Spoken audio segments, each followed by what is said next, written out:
Ah, the still learning the ropes evil had decided to try the excellent tutorials. Good choice. In this childishly simple introductory mission, it would learn the basics of dungeon management.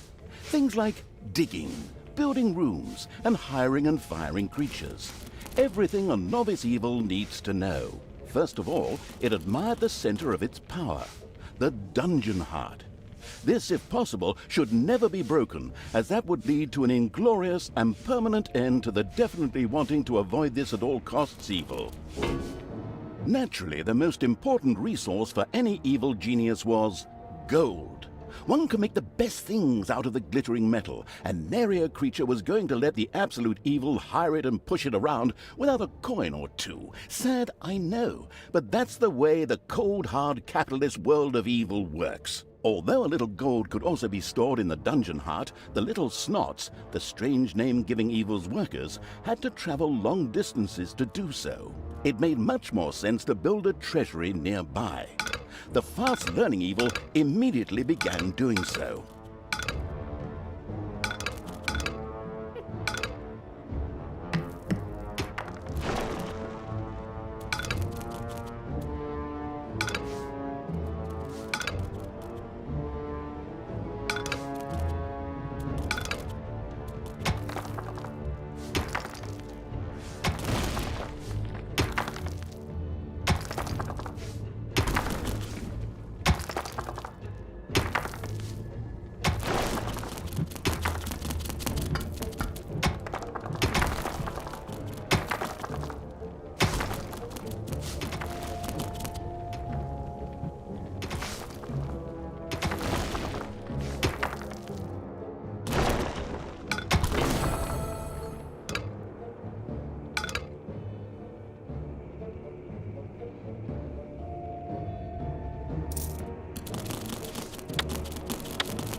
Sometimes the bored evil's little snots didn't work quickly enough.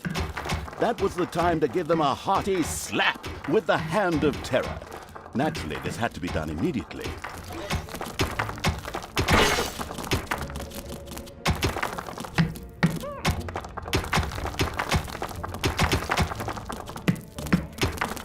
The calculating evil threw a cagey glance at its population limits. These were divided into little snots and creatures. As opposed to creatures, little snots did not have to be hired separately, but were always regenerated up to the maximum limit. And so it was that the massacring evil didn't have to worry if one of these miserable creatures died. It simply had to wait for the next one. At the same time, the little snots were the dungeon workers who dug the galleries, mined the gold, and took care of any number of other things. That's why it was never a bad idea to increase their maximum limit. The thirsty for more little snots evil hurriedly began work. The corresponding research was kindly unlocked for the absolute evil. This was necessary in the tutorial in order not to confuse it with the wide range of possibilities. Besides, there are people out there who really do everything wrong.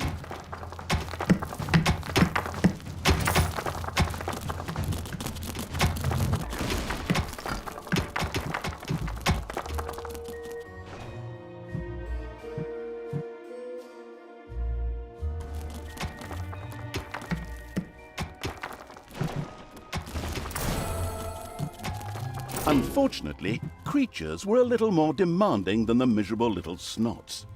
A hideout would have to be researched before creatures such as goblins and orcs could be hired. As loyal as the little snots were, they were unable to fight and took to their heels in panicked flight at the first sight of an enemy. Sighing, the unscrupulous evil set about providing a hideout.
The army-craving evil had hired a creature which would from now on do its dirty work. However, each creature consumed a population point. Fortunately, these could be increased just like the number of workers. Should it become necessary to recover a population point, the maliciously grinning evil could always use the egress located at its dungeon heart. Simply toss the creature onto it, a little pull of the lever, and oh, whoops. Oh, there it goes. These creatures were pretty spoiled. Not only did horde creatures demand their own bunks, they also wanted something to eat. Otherwise, they would soon refuse to do any work whatsoever and go on strike. The deeply sighing evil had no other choice than to build his creatures a gobbler farm to satisfy their hunger.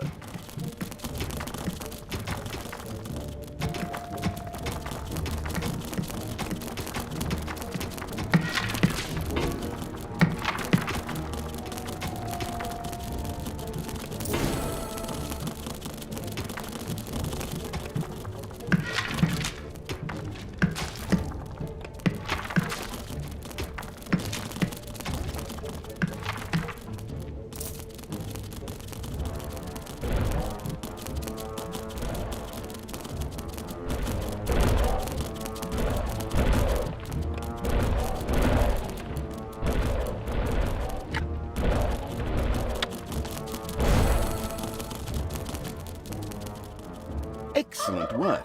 The gobbler farm was now ready. Later, the creatures would also demand other things, but for now, they were satisfied. The fast-learning evil had mastered the first tutorial with flying colors. Excellent work.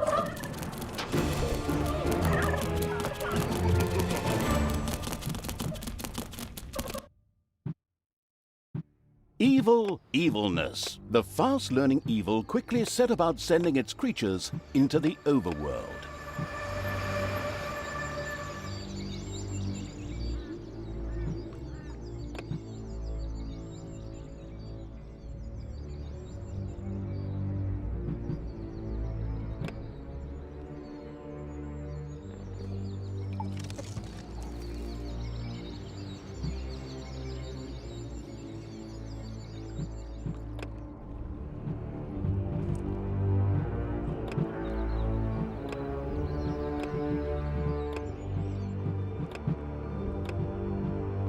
Evil.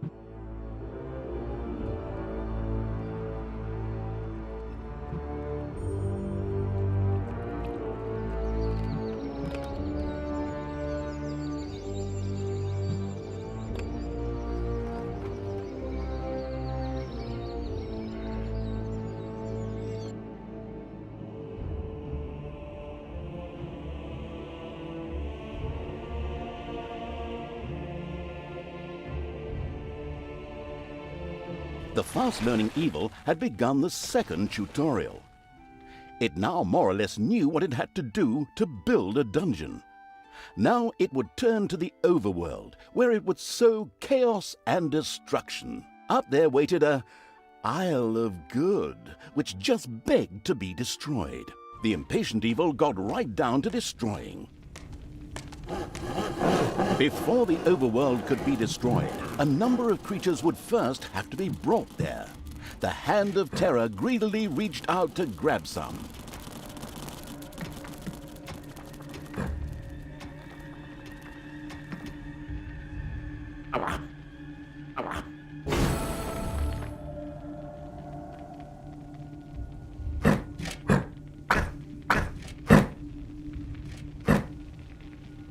First, creatures ventured out into the overworld.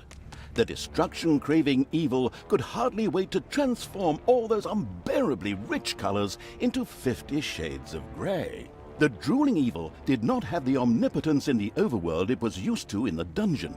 Here, it had to direct its creatures the old-fashioned way, with orders.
Ah, the Isle of Good had been destroyed. To the ground. This not only made for a more pleasant ambiance, but also produced some lovely evilness, which could be used for research. The researching evil quickly set about spending its evilness.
The spinning evil had researched the arachnids. These spider-legged creatures spit corrosive stuff at their opponents. Disgusting, but effective. The fantastic evil had understood the basics of the overworld and the advantages of evilness in the blink of an eye. Not that those were difficult concepts, but hey, you take what you can get, so good work.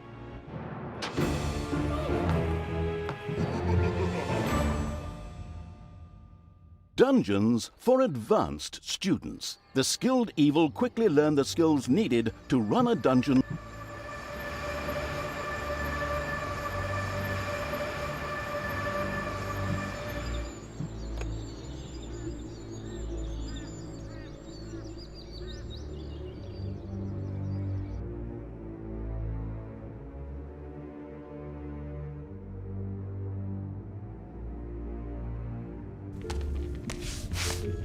The knowledge-thirsty evil obviously couldn't get enough of these crazy tutorials. All right then, let's improve our knowledge of the dungeon. The absolute evil's creatures gathered experience from battles over the course of time, and thus reached new levels. This was to be welcomed, as higher-level creatures were much more powerful. Unfortunately, the creatures also became harder to please as their levels increased, and had the impudence to demand new things. Unbelievable! Well, that borders on treason. Horde creatures, for example, would later demand beer that they themselves produced in the brewery. But the brewery was still a long way off, as the annoyed evil's little snots had once again proved their lack of intelligence and hadn't built any workplaces in the dungeon. Toolboxes would later be needed for the brewery. These were produced by little snots at workplaces in the workshop. Sighing, the once again disappointed by its workers' evil, set about building the workplace.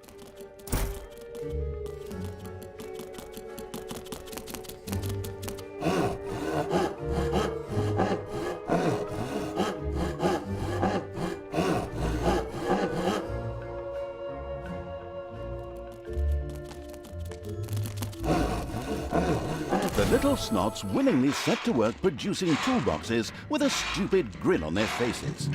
These were needed to build the workplace in the brewery. A cast iron brewing kettle made out of toolboxes? Computer game logic. The not particularly known for its patience evil patiently waited for enough toolboxes to be available.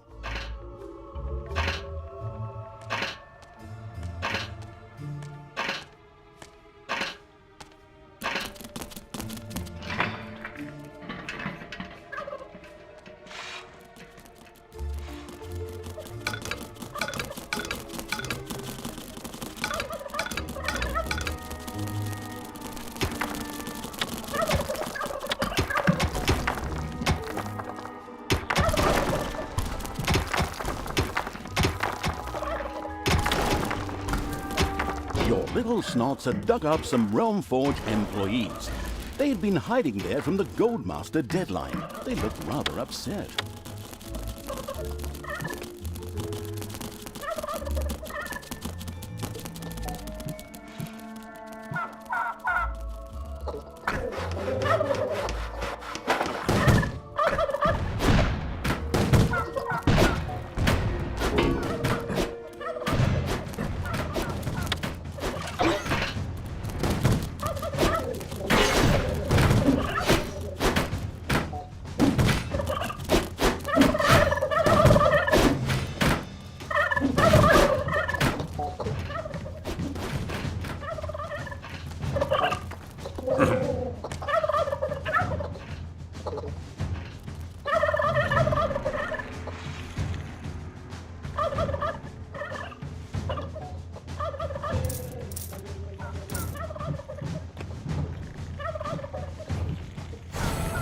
The splendid evil had finally produced enough toolboxes by waiting in boredom.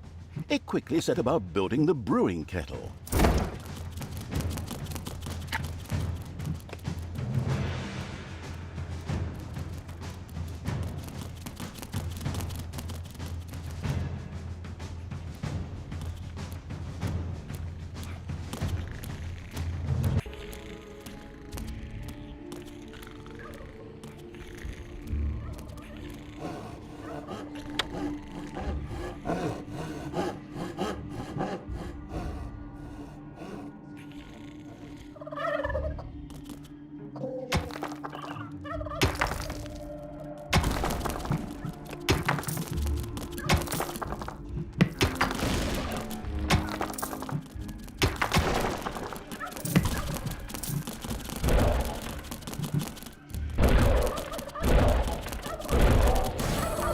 The brewing kettle stood proudly, and the diligent little snots went directly to work producing the delicious brew so that the horde creatures could soon start knocking it back. All that was missing was someone playing some good old-fashioned folk music.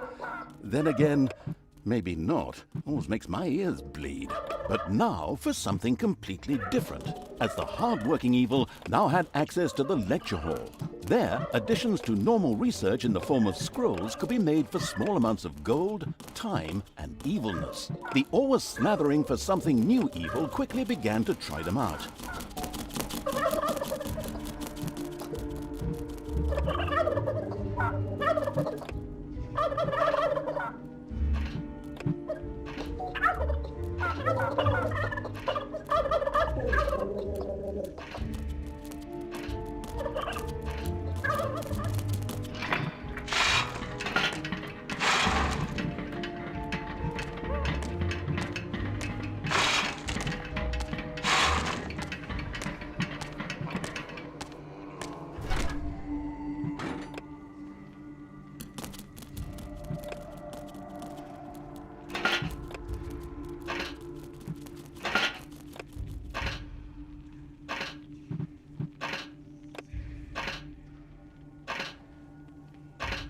Payday.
Little snots had dug up some Realm Forge employees. They had been hiding there from the Goldmaster deadline. They look rather upset.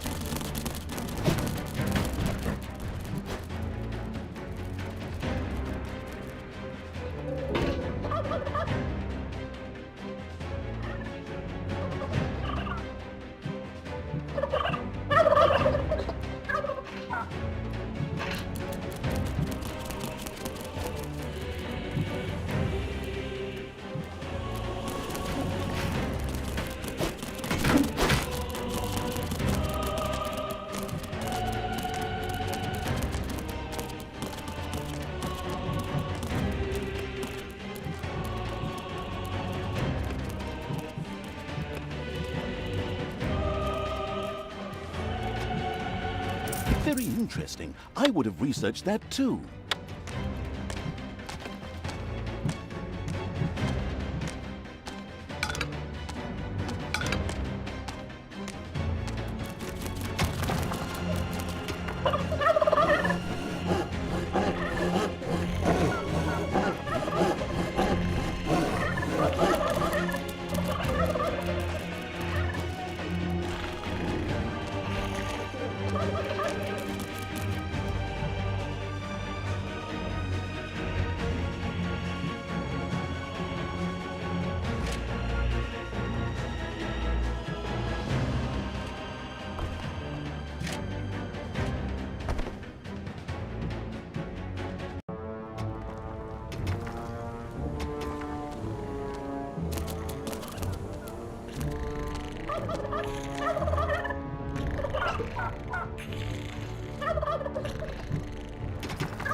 Splendid work! The good-humored evil had not only satisfied its alcoholic creatures, but at the same time learned more about research. It now considered itself well-equipped to begin converting the lessons learned into evil, nasty deeds.